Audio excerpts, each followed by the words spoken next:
Нацпроект «Демография» рассчитана на 2019-2024 годы, включает в себя 5 федеральных проектов. Финансовая поддержка семей при рождении детей, содействие занятости женщин, старшее поколение, укрепление общественного здоровья и спорт – норма жизни. По линии образования в рамках проекта завершено строительство 4 детских садов, каждый из которых рассчитан на 220 мест. Уделили внимание для ясельных мест. Если ранее в Ингушетии было всего 2 детских сада, где имелась ясельная группа, то сейчас практически каждое дошкольное образование в рамках нацпроекта «Демография» уже будет его в себя включать. Всего по нацпроекту запланировано строительство 19 дошкольных образований, плюс еще 9 детских садов по межбюджетному трансферу, а это свыше 3000 мест. В 2020 году у нас планируется начать строительство 1 детского сада, и в 2021 году будет начато строительство 7 детских садов.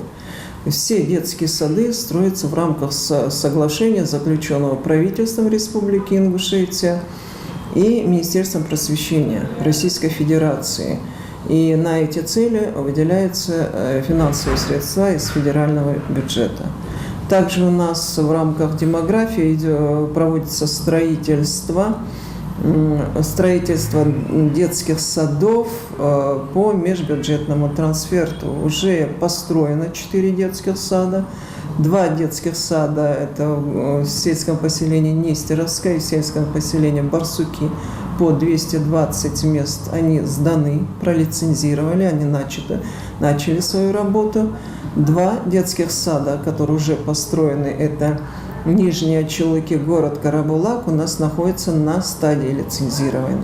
Спортивному направлению также уделяется большое внимание. В рамках нацпроекта «Демография» в республике уже сдан в эксплуатацию ФОК в сельском поселении Сагапши. На очереди к сдаче до конца текущего года ФОК с плавательным бассейном в Насыркорте. И там же возводится футбольное поле с искусственным покрытием и беговыми дорожками. Также до конца года планируют сдать 2 воркаут-площадки в Гамурзиево и Насыркорте. На сегодняшний день в Ингушетии всего около 22% людей, занимающихся спортом. Их число до 2024 года по нацпроекту необходимо увеличить до 55%. В планах на 2020 и последующие года, но на 2020 год у нас уже включен объект реконструкции нашего республиканского спортивно-тренировочного центра в Мужичах будет, это в 2020. И также у нас будет строительство физкультурно-оздоровительного комплекса в селении Барсуки.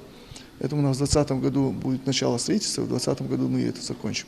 Национальный проект «Демография» не обошел стороной и здравоохранения. Если говорить о проекте укрепления общественного здоровья, то там свою работу Минздрав региона начиная с 2020 года. Этим будет заниматься Центр медицинской профилактики республики. Что же касается вопроса рождаемости, то он в России стоит достаточно остро. Правда, Ингушетия все еще остается в демографических лидерах, но для сохранения этой позиции необходимо продолжать создавать необходимые условия. Есть определенные планы, которые утверждаются Министерством здравоохранения Российской Федерации по ЭКО.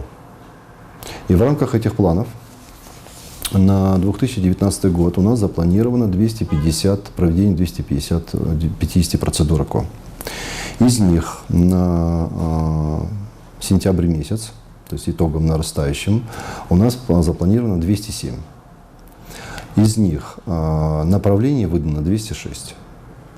Но если мы пойдем дальше по разбивке, то получается, что из этих 206 супружеских пар, кому было выдано направление, выполнено 203 процедуры по настоящий момент.